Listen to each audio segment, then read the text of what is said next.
Hello, my name is Sasha Bykov, and today I want to talk about the concept of apologizing, but not the definition of that concept or even how we apply it, but mostly about the evolution of our society that led to the appearance of that concept. So when I was in high school, we had a very funny, I thought so, accident when one of the girls broke the door in the ladies' toilet, and we had a big meeting for the entire school in a big hall.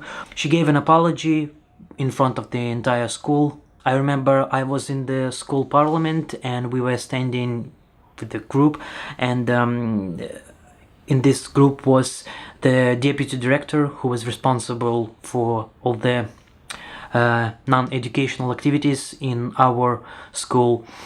She told me that, well, not me, but she just said that she did not believe the apology that girl gave. She said she was insincere. I didn't really thought about that much because, well, girl broke the door, we left, and she gave apology. That was okay for me back then.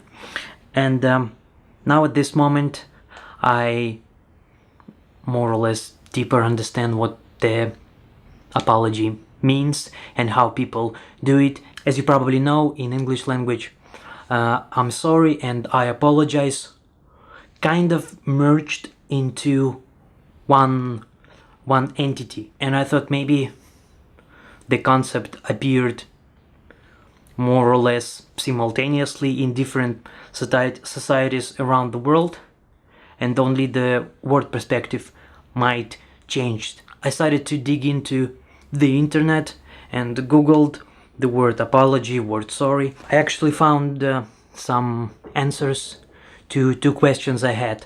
The first question was, how did society invented the concept of apology? And the second was, how did phrase I apologized and the phrase I'm sorry kind of merged into one entity?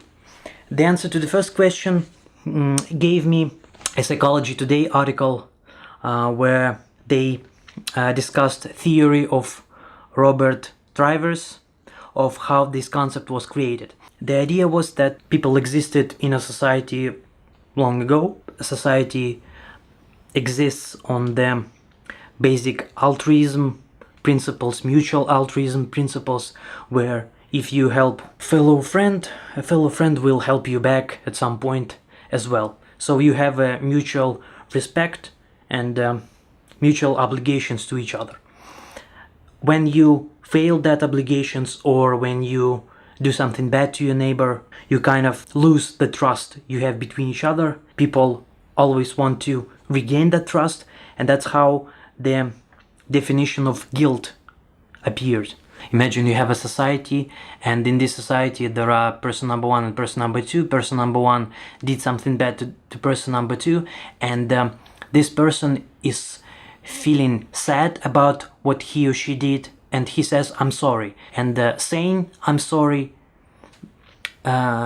means that I, person number one, want you, person number two, accept my guilt, accept the fact that I feel bad about the things I've done. Person number two is in a position to decide if words are sincere or not. That is the embodiment or the definition of apology. Next, I tried to see how terms I apologize and terms I'm sorry merged into one term in English. So I found an answer on merriam-webster.com, and the article is called The History of Word Apology, where the author, apparently a native English speaker, is asking at what point apology started to mean I'm sorry. The answer is, I guess, what they say is the 16th century, where the word apology in English previously meant not the admission, not the acceptance of guilt, but the defending of a side who is giving an apology. Not the concept of showing that you are sad about what you've done. And in 16th century, the word apology started to indicate that you are not only admitting or defending your mistakes, but you also have an emotional response to what you've done. Obviously, all the links would be in the description so you can read it for yourself. At the moment, when people give apology, they don't necessarily imply that they have an emotional sadness about what they have done.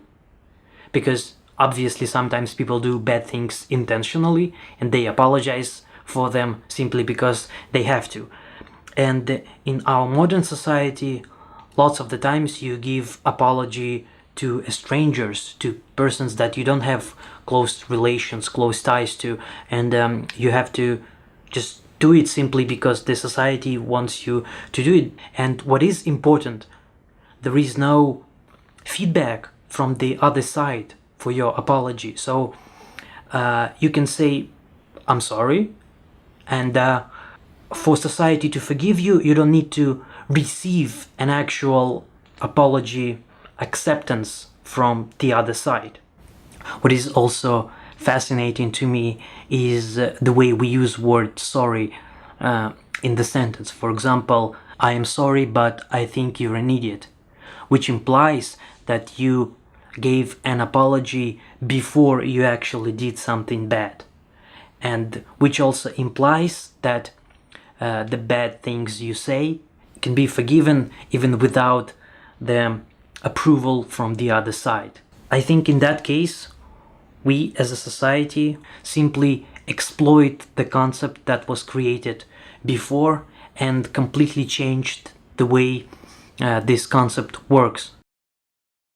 Don't know exactly what are the conclusions I want to give at that point, but I just think that if you want to give an apology, please make sure that the person you give apology to has an opportunity to accept or reject it. Otherwise, the apology itself is just you self-forgiving yourself. My name is Sasha Bykov. Thank you for watching. I hope this video is worthy of your time. Goodbye.